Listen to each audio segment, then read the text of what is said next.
started some a little bit of practice of child and adolescent mental health in 1997, it was all a very different world. And over the years, the things have changed, and whatever theory and whatever practical lessons we were taught and trained became obsolete within a few years. 5 simple questions. Do you agree that a new gen with a very different characteristics have emerged over the last 4 or 5 years?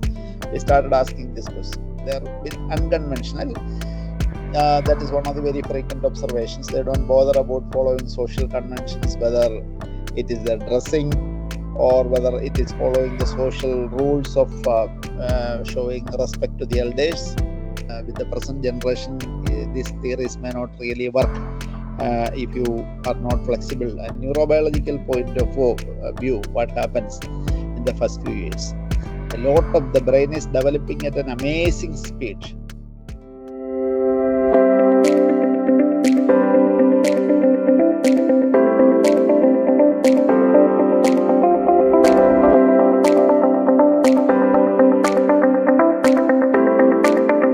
I was wondering about my own experiences with child and adolescent mental health, which I have been doing since 1997. Before we start with the slides and other things, just to recollect how the landscape has changed. When I started some a little bit of practice of child and adolescent mental health in 1997, it was all a very different world. And over the years, the things have changed, and whatever theory and whatever practical lessons we were taught and trained became obsolete within a few years. So we were seeing a different species of children who had problems which could not be addressed by the conventional theories and which could not be managed by the usual style. So we were learning, and the process of learning is still continuing. I thought I would share some of such experiences with this elite group.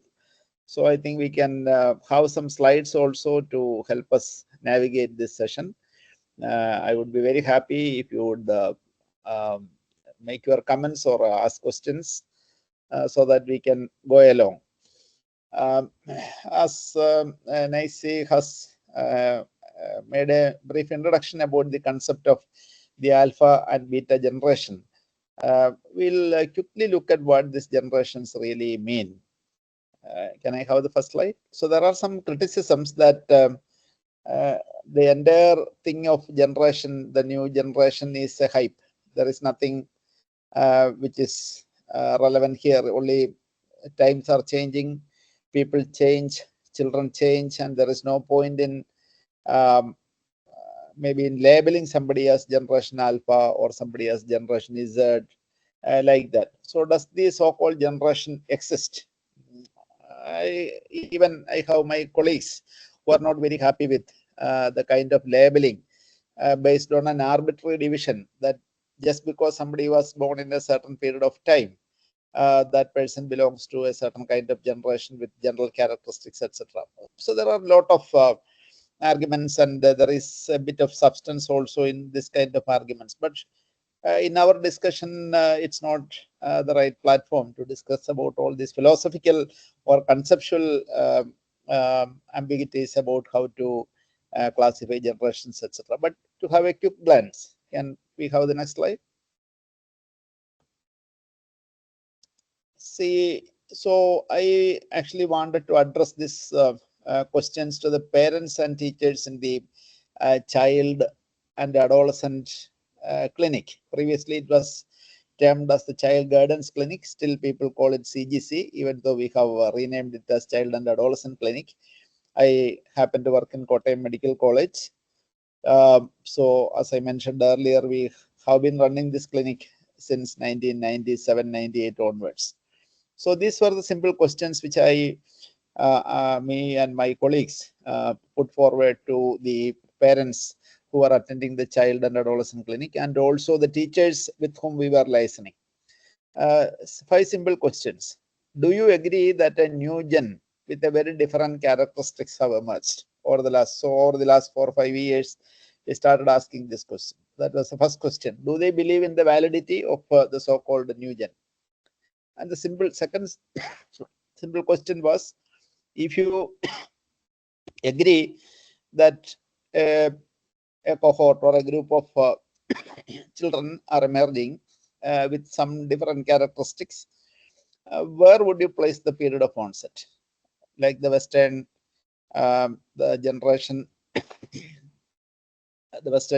concept. So what do you think if the new gen, what is the period of transition? And the third question, of course, was they were requested to give their own personal narrations. What do you think that this group of children may be born in late 1990s or early part of this present century different? So the qualities they were asked to define or explain the qualities. And the fourth question was their own opinion, why there is a difference. Why do you think, or what is the cause of this difference or change? And finally, what do you think is the way to tackle this issue, the mismatch of between the parental expectations and the generation specific behaviors? So that is the most important issue. Parents who are born in 70s and 80s struggling to rear children, or teachers who are trained in 1980s or 90s trying to or struggling with how to manage the problems of children who are born in the late 90s or maybe in the first decade of this century. So these were the 5 simple questions, and let's see what happened.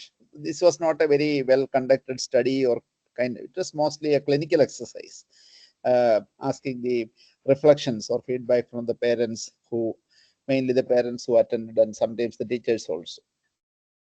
Can we move on to the next slide? Okay. So out of the 40 cases, there are 28 answered that there is an emergence of a new generation with some clear characteristics. 28 were very clear about that. 5 or 6 were undecided, and maybe 3 or 4 said there is no new gen, everything is the same. So anyway, there was a large majority of agreement for the opinion that the new gen is somewhere around the corner. And we did not get a clear answer for the second question. Where would you place the period of onset? So people started, maybe depending upon the kind of their own personal experiences, it was varying between 1990 to 2010. And to the third question, what are the qualities which make them special? So we have another slide on that I think that would be interesting. Why the parents and sometimes teachers thought that these children are having some peculiar characteristics which define them as a separate group. So we'll have it in another slide. And the fourth one, regarding their speculation about the cause of this change. So some people said, as Nicey mentioned it at the outset, that it could be the exposure to the digital technology. Some people attributed it to the changes in the family structure and the family environment. And one parent even commented that it could be a genetic change. Some genetic mutation might have happened with all these changes. So we got very varied responses on the question number 4. And regarding the question number 5, so what could be the possible solution? How we can work out the mismatch of expectations between the parents and how these children behave or perform academically. And in fact, this presentation which ensues is mostly focusing on the answer to the question number 5. So that is how we go around. Next slide. Maybe this is a slide which elaborates why the parents. So this is not from a Western. So if you read about the Generation X or Generation Y, millennials and alpha, beta, you get all this Western data. So this is interesting to see how our parents, I should say that the group of clients who come to our clinic is mostly middle class, especially the child guidance clinic. It is mostly the middle class. So how the middle class parents or teachers think about the peculiarities of Generation X. So from whatever responses we got from some 400 plus parents, 40 plus parents. So these are some general points which we could summarize. That is, they are very independent. Second thing, they don't bother following social. They are a bit unconventional. That is one of the very frequent observations. They don't bother about following social conventions, whether it is their dressing or whether it is following the social rules of showing respect to the elders or adherence to the moral values, especially concerning relationships, etc. And one of the, again, another common observation was they don't want to work hard. They are pleasure seeking. They are very laid back and lazy. They always compared this to their own struggles of coming up in life, parents usually. So the fourth one was the addiction to digital devices. In fact, many of these children, their presenting problem, the very reason they came to the child and adolescent clinic was with somebody referring them. So kindly manage, this particular child has got mobile phone addiction, kindly do needful, etc. So they are addicted to the digital devices while waiting in the waiting area of the child and adolescent clinic. Parents learned that most of the parents have come for the same reason. So that has emerged as one of the common concerns. And fifth one is interesting. The middle class parents who are brought up in 70s, 80s, they are very concerned that their children are least interested in attending a temple or a church or any other religious rituals. They are atheist. They don't consider God as an important factor in their lives. And 6, 7, and 8 I have given in inverted commas because this is the verbatim description by some of the teachers mostly. Mostly first 5 are mostly by the parents, and 6, 7, and 8 came from teachers, even though. So including the genetic mutation, the last one, as I mentioned in the previous slide, a teacher, probably very evidently she is a biology teacher who thinks about the genetic mutation might have happened to this generation, so which might have made them more intelligent and more technologically adept. And the other things equally interesting, an observation by a teacher come counselor, that they don't have the social skills or the social commitment. And I don't know, the seventh one was, I think it's a very positive comment, that they are brutally honest and they don't want to pretend they should be pleasing other people, etc. But you can see that mostly these comments, probably except the seventh one or maybe eighth one, are in the undesirable side. This particular generation of children, whether it is Alpha or whether it is Generation Z, which preceded them, we can see a negative connotation over there.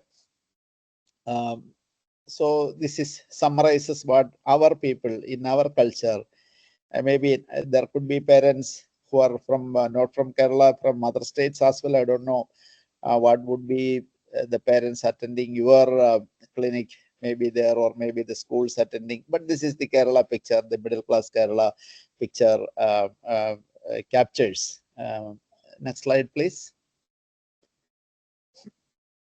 So coming back to the concept of generation, we know that in a biological sense, a generation, considering the lifespan, the reproductive age in which people get married, the age in which they beget kids. So the biological estimate or the population scientist estimate that a familial generation is somewhere near 30 years. Every 30 years, the generation change. One generation gives rise to the next generation. But there is a difference between the familial generation and social generation. As we saw in the previous slide, the kind of characteristics which define a particular generation, that need not be always equated to the familial generation. So if you look at the human history, maybe till recently, familial generation and social generation were equal, somewhere around. So every generation it's not a new concept that there is a generation gap, etc. But over the last 30, 40 years, what has happened is that there is a lengthening of familial generation. People get married very late, maybe after 30 years. The age of marriage and the age of begetting children have gone up. And we know how parents, a 90-year-old parent brought by a 70-year-old caretaker in our dementia clinic. So the lengthening of the familial generation. And at the same time, the sociologists, the people, the researchers, especially if you can, some of you, if you are academically interested, you can read up Carl Manheim, who was probably the first serious researcher in this area. And of course, the Pew Research Center in USA, who are doing continued research in this area in a serious manner. So what they have noticed is that the social generation is becoming frequent. Every 15 years or maybe 10 years, the generation changes. So there could be in some family, the older sibling belongs to the generation Y, and the younger sibling belongs to the generation Z, etc. So two generations within the same family between two siblings. So that is something very interesting thing. Next slide. So just for information's sake, this is how, so not going into the subtleties or the controversies regarding this labeling, we can see that millennials, many of the teachers or parents who are attending this could be generation X, to which I belong, or millennials and the generation Z. You would be having children who are born, or you are teaching children who are born after 2000, and maybe generation Alpha, who are born maybe 2010 to 2025. Like that, there are differences. So this is somewhat a rough guide to the social generations. Next slide. The same thing you can see. The stratification of or classification of generation, it was something which happened from the early part of the 20th century. So the silent generation, the baby boomers who came after the Second World War, the generation X, the millennial, or otherwise known as the generation Y, the generation Z or Zoomers up to 2012, this slide says, but somewhere, so there are consensus is that somewhere around 2010, and the generation Alpha, who are mostly studying in our schools, who are born after 2010. And so this is roughly to give an idea about how these generations are calculated for some of you who may not be very familiar with how this defining generations, etc. Next slide. So to sum up the points we have discussed so far, generational change is inevitable and it is likely to become shorter further. As Nancy said, with a generation of children who are born into the artificial intelligence era, who the generation might even become 30, from it became 20 or 15, so it might even become shorter to 10 years, who knows. And there are desirable, even though the parents notice mostly the undesirable things, but there are some desirable changes also. For example, the statement that they're very brutally honest. So I have been teaching medical students. So even from my, not only from the clinical experience, from my professional experience, I can say nowadays children are the students, the medical students, sometimes you may feel that they're rude. But at the same time, we have to appreciate their honesty when they say that, when they give feedbacks about a particular teacher's class was not very great, or when they really admit that they slept off, the reason why they are not attending a class, rather than telling a lie that they got stuck in the traffic block, etc. So this honesty about the young generation is really appreciable. So there are so many desirable things as well as, and the fact that the seniors could be several generations away from the students, even though the biological generation, the social generation is only one generation gap, but you can see the familial generation is only one generation, away. But you can see the social generation of a professor, of a senior teacher, or the headmaster or a principal, and the student maybe 3 or 4 generations, social generations away. So that has to be accepted. And the readiness to tolerate the changes in the senior generations, and we need to develop skills to negotiate the change from the part of previous generation. So who should change? So I think definitely we should not expect the generation alpha or generation Z to change. We should expect us to change, to be more tolerant and flexible with these generational changes. And of course, the flexibility to rewrite the theory and practical on child. So this is what we were struggling over the last few years. The academic persons or the professionals, the way professionals were taught about child development and behavioral problems, that is no longer valid in this context of rapid generational changes, and that changes. Okay, next slide.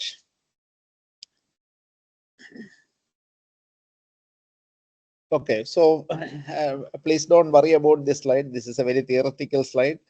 I was wondering whether I should include this slide or not, but I thought that there could be some educationals or some psychology trained people will be there, just for mentioning that. So the theoretical basis of parenting, conventional parenting, we were taught all these theories. The psychoanalytical approach by Sigmund Freud. Some of you could relate to the unconscious mind, how the unconsciously the child's early childhood experiences, the sexual traumas, the rejection traumas, all this can contribute to behavioral problems in the future. So that was one very predominant theory. And there are attachment and bonding theories, the mother-infant relationship or the mother-child relationship, which was um, highlighted by researchers like Bowlby and Ainsworth. Cognitive development, still it is important how the child's thinking process develop, how the ability to think and assimilate, that the very influential theory by Jean Piaget, and how the morality of the child develops in different stages, the classical theory by Kohlberg, and the stages of personality development by Erikson, etc.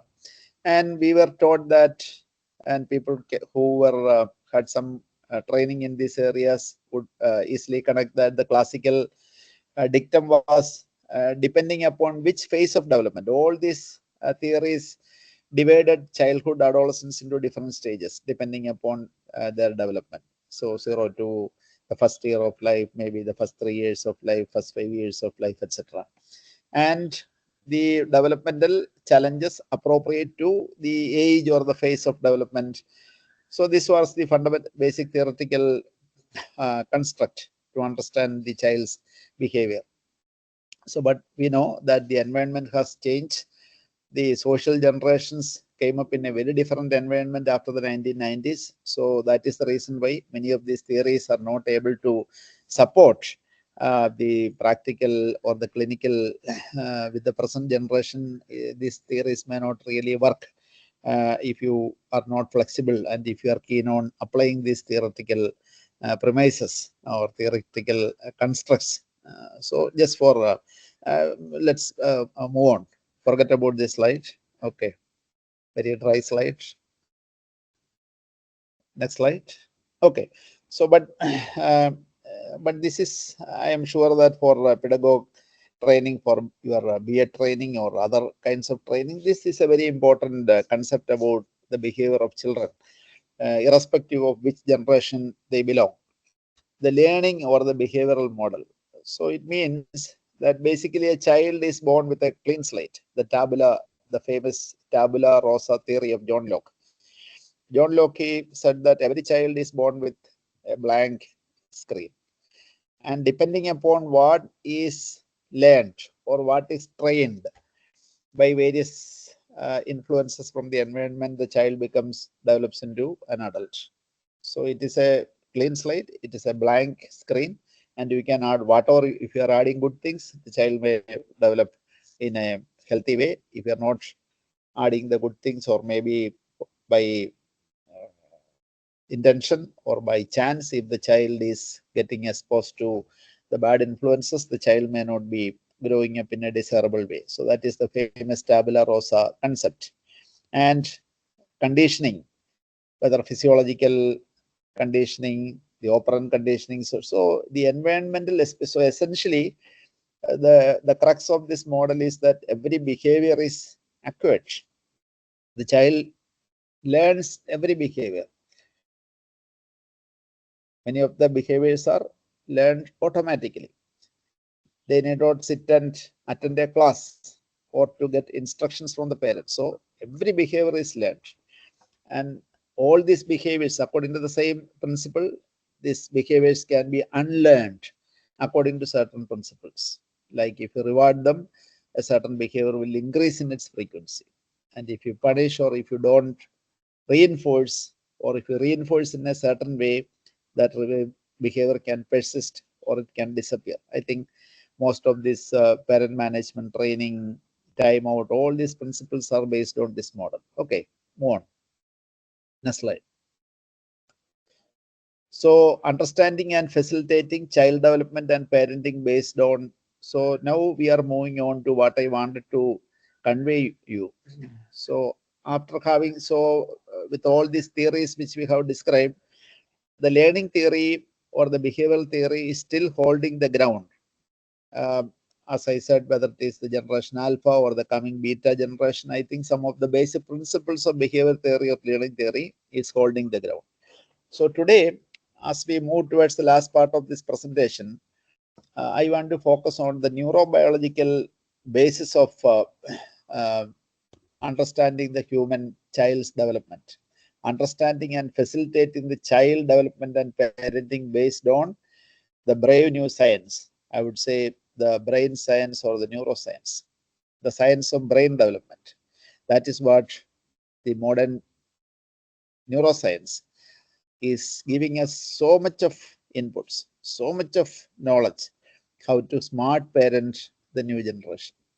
Rather than doing a sociological analysis of the digital influences, etc. So this neurological approach or a neuroscience approach can give us some very valid tips how to parent children. And of course, with on the basis of the learning theory or as well as the behavioral model of how to train the children the desirable behavior or how to unlearn the undesirable behavior, etc. So that these two, the combination or the kind of blending of these two theories, the learning theory and also the neurobiological, the neuroscience approach can make you the really smart parents or the smart teachers.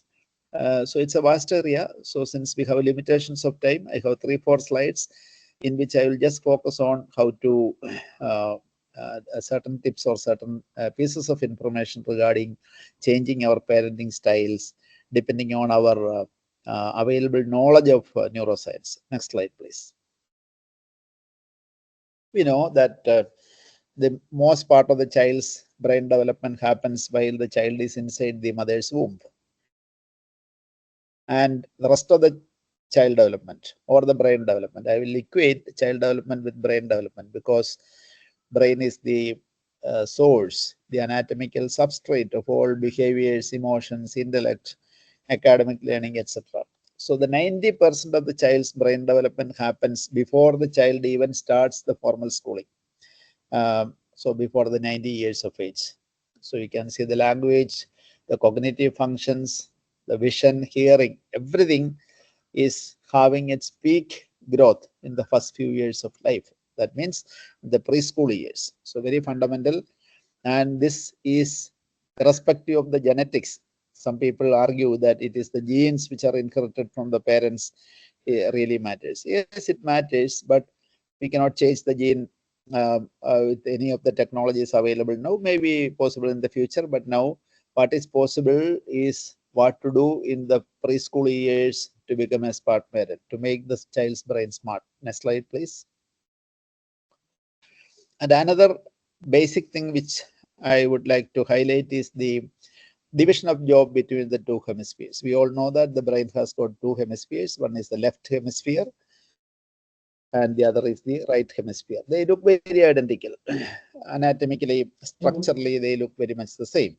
But we No, the neuroscience has deciphered that most of the skills and abilities needed for academic functioning, like reading, writing, and arithmetic, analytical language, everything is mostly located in the left side of the brain.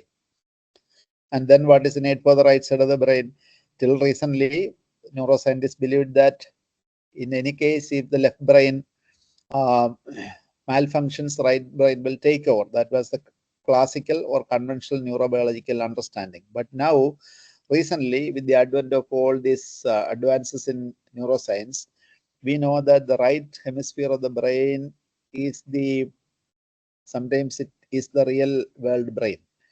The kind of skills like intuitions, imagination, creativity, the musical or the artistic skills, multitasking skills, everything is uh, by and large located to the right half of the brain. So this might appear very simplistic, but there is a lot of truth in this division of job between these two hemispheres. So even though the finer things need not be understood by non-medical professionals, but this is a fundamental thing about the brain, that the left hemisphere, when in academic performance, the left hemisphere is important. But in the non-academic areas of performance, the right brain is important. So a balancing of the right brain and left brain development is very, very important when we do the smart parenting or the smart teaching. Next slide, please. So quickly, we will have, I think, 3 or 4 slides are there. After that, we can have the discussion. So programming a smart brain from the age 0 to 5 years, that means the first 5 years of a child's life. Forget about all other theories. Just focus on, from a neurobiological point of view, what happens in the first few years. A lot of the brain is developing at an amazing speed. Millions of, not millions, actually billions of neurons. That means the nerve cells, the brain cells are generating, they are getting connected, they form what is known as synapses. This, they communicate with each other. So this is happening at an amazing pace and amazing speed in the first few years of life.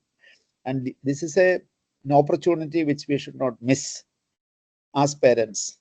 So what are the evidence-based things which are important in the development of the brain? Many a time the parents come and ask for tonics, vitamins, or any shortcuts to improve the child's, or maybe they are carried away by advertisements about this one, various alternative systems. But nothing works. Actually, what really works is the sensory stimulation of the brain. So a preschool child's brain should be connected to the nature. Connection happens in, there are 5 modalities of a brain getting connected to the external world. One is the vision, what the child sees. Next is hearing, what the child hears. And then the smell, the taste, and the touch, panchendriyas. These 5 sensory organs should be stimulated. So adequately, appropriately to the nature. They should see the greenery around. They should hear the sound of the nature. They should experience the touch of people, caring touch. They should experience the smell and taste of the nature. So I don't have to give you examples. So this nature connection is the most enriching aspect of the brain development. So that essentially means the physical presence of the parents with the child in the first 2-3 years is very, very important. The mother, ideally mother and father, or maybe the grandmother, grandfather. So this, a lot of sensory stimulation, and this sensory stimulation should happen from the natural sources, not from a digital screen, not from a mobile phone. And second thing, what has been proven to improve the brain function is the physical activities, the mechanical activities. The child should be moving. The child should not lie down or sit at a place with a smartphone or any other kind of devices. He should be running, he should be climbing, he should be falling, he should let him fall and get injured, or maybe, of course, the safety concern should be there. And of course, the language window opens for a critical period in the first year, second year. So we know that when we all learn a foreign language after our adolescence, it becomes extremely. We think in our local language and speak in another language, just as I am doing right now. I think in Malayalam and I speak in English. Okay, that's a very difficult task, but getting exposed to language, a lot of interaction with the peer group, same age children, and so this is essentially the importance of going to a LKG or UKG or the preschool, language stimulation, peer interaction, group interactions, etc.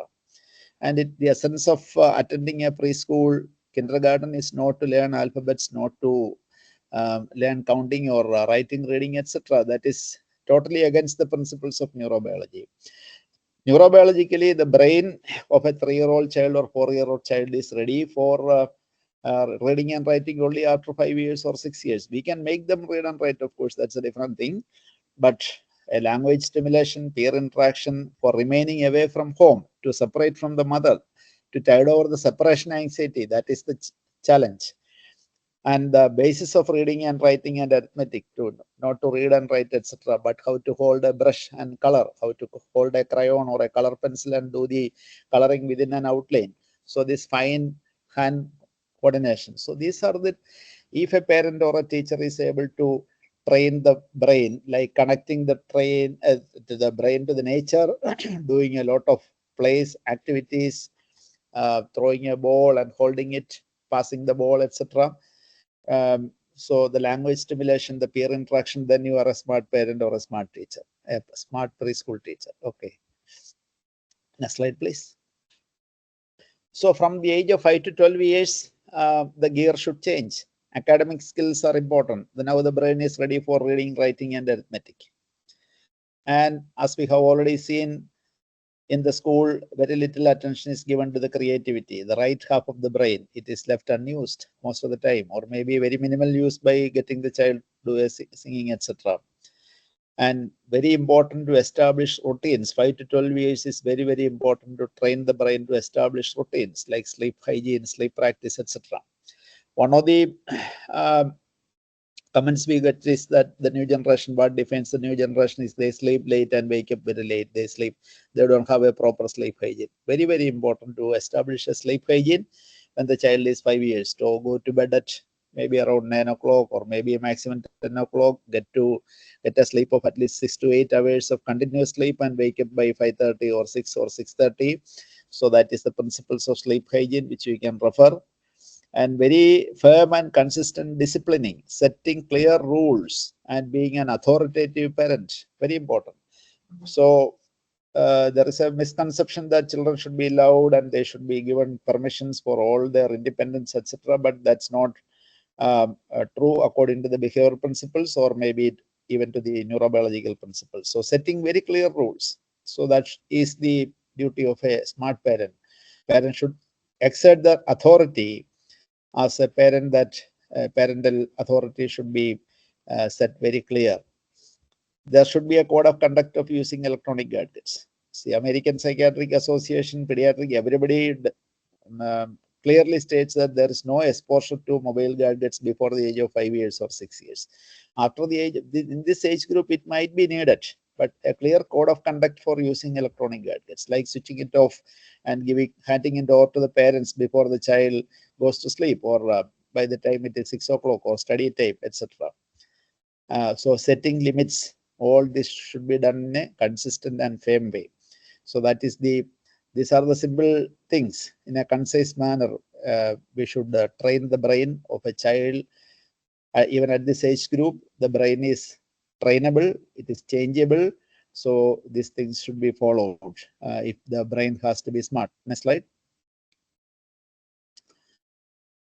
So also, I am a medical doctor, I'm a psychiatrist. I do little work in child psychiatry. I should also definitely highlight these three things. During this age of 5 years or 6 years or 7 years, a teacher should be able to identify common problems like intellectual disability, conditions like attention deficit hyperactivity disorder, and specific learning disorder, SLD. I think these topics need not describe a lot of description to this audience. I'm sure that you might be aware of that, or maybe in the discussion time we can come back to this. So what I am highlighting is that If these problems like mild intellectual disability, ADHD, specific learning disorder, or dyslexia are identified when the child is in the primary class, they are eminently correctable.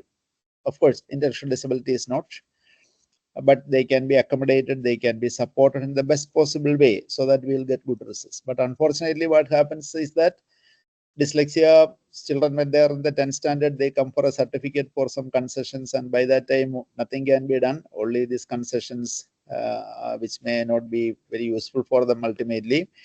And conditions like ADHD can be very eminently treated with medications and of course the behavioral principles. So very important step in this age group, 5 to 12 years. Next slide. And now we are coming to the last part, programming a smart brain in adolescence. In adolescence, children should be encouraged to take up independent activities. I am repeating it. Even now, even today, medical students who come for admission at the age of 17 or 18, still parents do everything for them. They're not able to travel alone in a public transport system. Dependence has become a curse for children of this generation. So independent activity should be promoted. Their privacy should be respected, but secrecy should be, so the parents should balance between what is privacy and secrecy.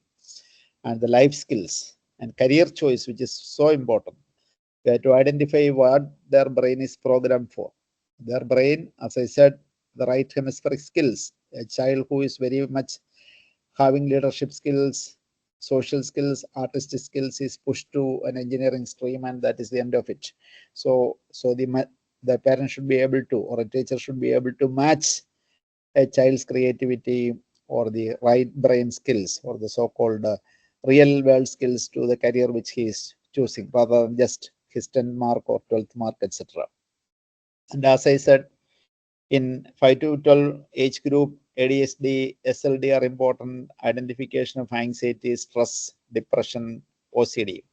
If we need some more description, we'll have it during the discussion time, and we should go for professional help. So this is something which always saddens us. A child is going through depression. It is not identified. A child is having an anxiety disorder, obsessive compulsive disorder. These are goes undetected, and the child that results in academic failure, that results in relationship difficulties, that results in the whole life becomes a very difficult situation, and the reluctance to seek professional help even when they are identified. Next slide. And this is, we know, being teachers, I'm sure that we are all aware of this life skills as defined by World Health Organization. The skills for thinking, the skills for dealing with emotions, the skills for problem solving, the skills for making and sometimes even breaking a relationship, the skills for self-awareness and empathy. So this is the age group where we need to teach them. So sometimes people say they will only learn it from their experience. No. So in the present environment, we need to train them. Next slide, I think, for the last slides, maybe last but one. So I'm concluding that we have seen that the essence of parenting the new generation is to understand their brain development and to make an environment which is very conducive and supportive to the brain development.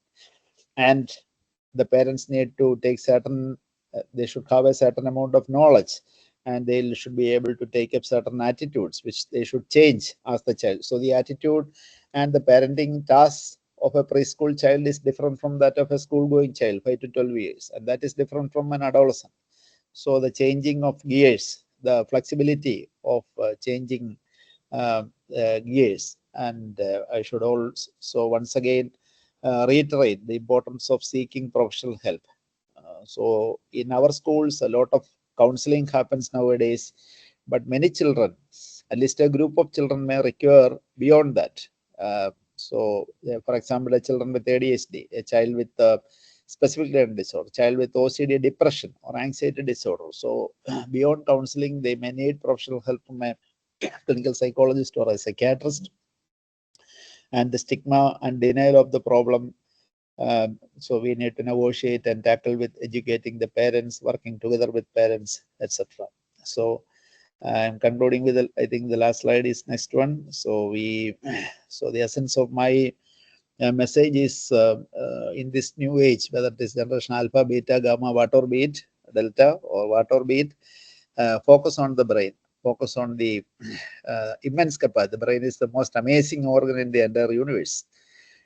So it has got amazing abilities. It has got some limitations also. So focus on the brain, make it smart. And once the brain is smart, the minds become smart. And that is the task of parents and teachers in the new era of the alpha and beta generation. Thank you.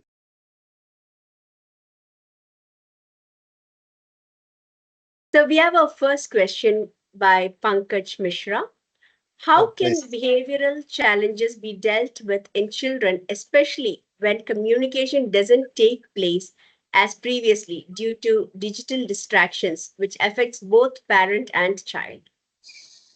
Yeah, thank you for that question. I should say it should be a comment as well. It depends upon the age of the child. Regarding digital exposure, as I mentioned during my presentation, this is one of the commonest reason for which children are brought to our clinic for help. Uh, Once again, I should reiterate the basic lessons. If the child is less than 5 years, never use. It might look very prescriptive, but that is borne out by research and evidence, not only from India but also from other countries as well, that exposing a young child's brain to the digital devices does more harm than good. Many a time parents are very take the pride in the fact that their children are able to manage, they are able to unlock, they are able to do so many maneuvers with the digital even without being told or taught, etc. There is something which is known as Flynn effect. Each generation of children, the next generation is smarter or more intelligent, etc. So parents take pride in their young children handling the mobile gadgets. So it is not a moralizing advice. It is not just a prescription, but it is a fact borne out by research that exposing. So the parents should exert their authority as the caretaker of the child, that their child should not be exposed to digital devices before the age of 5 years or 6 years. Most authorities, like the Indian Association of Pediatrics, have clearly recommended that it is harmful and it should not be there because of several reasons. So the time constraints do not allow me to explain why this prohibition is given. So that is the child should be, so mothers might be working, parents are away, and the child should maybe left at the mercy of the grandmother or maybe a maid. But this should not be the excuses for exposing the child to digital devices. But what should the child do? So there should be an alternative menu. The child should be exposed to the natural environment, as I said, the greenery, the blue of the sky, the green of the trees or plants, etc. All these visual, auditory, tactile stimulation should be natural. And second, about this particular child, if the child is of school age group, say for example, a child studying in third standard or fourth standard, so the age might be, as we have seen in the presentation, the child is maybe 8 years or 9 years, then it may not be possible to entirely um, prescribe against using the mobile or the electronic gadgets. That is where the parental authority, a firm and consistent attitude by both parents. If grandparents are there or other authority figures are there, they should all take a very clear stand that the child can use mobile phone or any other gadget only for a certain period of time. So it should be under supervision. It should be very fair. It should be very clear. There should not be whatever tantrum the child throws. The parent should not budge to such kind of tactics. So if that is so very clear cut, code of conduct should be evolved, and that should be applied uniformly in the home. They should not discriminate between siblings. So of course, if the elder sibling is doing his 12th or maybe in the engineering, that is okay, because I said we should change gears when applying these rules. So that firm and consistent application of this code of conduct should be the important dictum in this age group. And second thing, as I said, we should be able to provide them alternatives. So in our college where I am doing, we had this problem with first year MBBS students. After their entrance coaching, they come and they were all stuck to the. So what we did, we failed in so many things, and over the 2 years we developed 4 or 5 playgrounds which were not used The basketball ground, the volleyball ground, the shuttle court, everything was renewed and spruced up, and they were encouraged to take. So now they have an alternative menu. So now you can see all the children playing around. So provide them alternative menu and encourage that and connect their brain to more exciting things. That is an alternative. And if the child is, say, for example, is in the 12th standard and still stuck to the mobile for 11 hours or 12 hours, or he or she is not sleeping, that is very, very difficult situation to be managed, and we should definitely go for a professional help. A professional help will be needed for a child is struggling with several hours of, if the usual strategies fail, the professional help, even then, even with professional help, that is difficult. That's why I said all these things should be started. We are all called for taking counseling, the so-called counseling classes for +2 students or 10 standard. So in our department, we are taking a strategy that we will come and take classes for parents of your primary school children or teachers of LKG, UKG student. That is more effective than giving any. Anyway, so in short, the principle is behavioral techniques mostly in children who are younger age group. In adolescents, we should definitely, it's much more complex situation. We should go for a professional help in situations like this. Thank you, sir. Yes, so there's another question. You told about the importance of the sensory and motor skill development in the first 5 years. So, can we attribute behavioral problems and learning problems to the lack of early childhood stimulation? Yeah, I will not say that all the behavioral problems are due to our lack of early stimulation, but that is one of the correctable causes. So behavioral problems are multifactorial. You cannot pinpoint a particular single thing as a cause of behavioral problem in most cases. It cuts across different domains of a person's functioning. But what is correctable? That is the important thing. So getting adequate stimulation, sensory stimulation, motor stimulation, interpersonal stimulation during the early ages. That is where the centers for social cognition, the centers for emotional reciprocation, the centers for language, the centers for empathy, the centers for social connectivity. All these neural circuits will develop in the first year, second year, third year, fourth year, etc. So that is a bus which we cannot afford to miss. So we have to catch that bus. When the window is open, the language will develop. Once the window is closed, language skills may not develop properly. Of course, it will develop, but it will not will have its natural momentum. So that is what neuroscience tells us. When the window is open, stimulate. When the brain is flexible, in neuroscience, we call it neuroplasticity. Neuroplasticity is very much evident when the child is in the second year, third year, fourth year, etc. So that period, that crucial period has to be capitalized. That has to be used. So that development, sensory exposure, motor training, all these things happening in the early years will tremendously contribute to the future healthy development of the child. So that is the importance of early years. So the physical presence of parents, the quality time they spend with children are very, very important. So sometimes we get questions like, okay, then are you suggesting that the mother should not go for work? No. Still we can find out.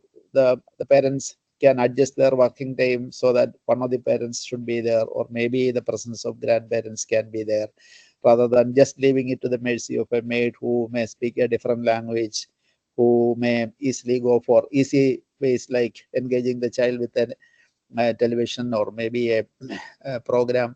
So the child remains there quiet. So that these are not good strategies. So the importance of early stimulation can reduce the risk of developing future behavioral problems. So another question from Sumaya Bibi. So how can we identify the anxiety issues in an 8-year-old child? How Yeah, the arrival of second child affects this? yeah. So anxiety is a common, as I said, the common emotional problems in children are: one is anxiety, other is depression, the third is reactions to stress is different. Stress reactions and anxiety are different. And then maybe a few children may be having the obsessive compulsive disorder. These are the usual type of emotional problems children might be having. So here, Sumayya's question is about anxiety. At the age of 80 years, anxiety can mainly manifest by certain things. One is refusal to go to school, school refusal, or clinging to the mother, refusing to sleep separately in another room. Children cling to the mothers. Many a time, mothers often yield to these demands, and even we have seen children after their 12th, when they are leaving the home, they find it difficult to sleep away from the mother. Very embarrassing moments at that time, but ideally, the child should be able to sleep separately when he or she is by the age of 5 years or 6 years, etc. So the anxiety is manifested by difficulties in separating from the mother, clinging to the parents, insisting to sleep with them, refusing to go to school, the so-called typical Monday morning syndrome. After the vacation, after the weekend, the child develops an abdominal pain. Once the school bus leaves without him, the abdominal pain is gone. These are not just imitated. Actually, they are experiencing the pain because of anxiety. Their intestines gets contracted and they experience the pain. So another way in which anxiety presents in 80-year-old children or maybe children in that age group is unexplained physical symptoms. So like abdominal pain, stomach aches are very common. So in our one of our great experience is the referrals of children from the pediatrics department. Children do present with the fainting episodes, aches and pains without a diagnosis, stomach aches. So these are very likely they turn out to be the manifestations of anxiety disorder. And the third manifestation of anxiety is their expression of fear. They may be afraid of certain events, situations, to be alone, fear of darkness, fear to be alone, fear of small objects, phobia, what do you call as phobias, excessive and unexplained fears, or excessive and unexplained. Of course, every children is anxious to have the performance anxiety. The child may be able to sing very well. He or she might be singing very well at home, but when asked to do asked to make a performance in the classroom, the child is not able to do that. That is called the performance anxiety. So these are the ways in which anxiety, the separation anxiety, performance anxieties, unexplained physical symptoms like abdominal pain, the Monday morning syndrome, the school refusals, all these are the manifestations of anxiety in children in this age group. Thank you, sir, for that. We have another question from Pankaj Mishra. As the child grows, it feels that it is okay while parents and others are not okay. They may also be influenced by peers, social media. Isn't this something likely increase in Gen Alpha and coming beta generation? Yeah, definitely. Because the influence of, if you all people in their 30s or 40s or older can just do a maybe a flashback into the childhood. So the stimulations available in that age group was different. So now the stimulations available are different. Now the brain gets easily stimulated and influenced by the visual media, especially the visual media, and of course the music and other kind of auditory stimulation. So the fundamental principle on which the brain is functioning is how it gains pleasure.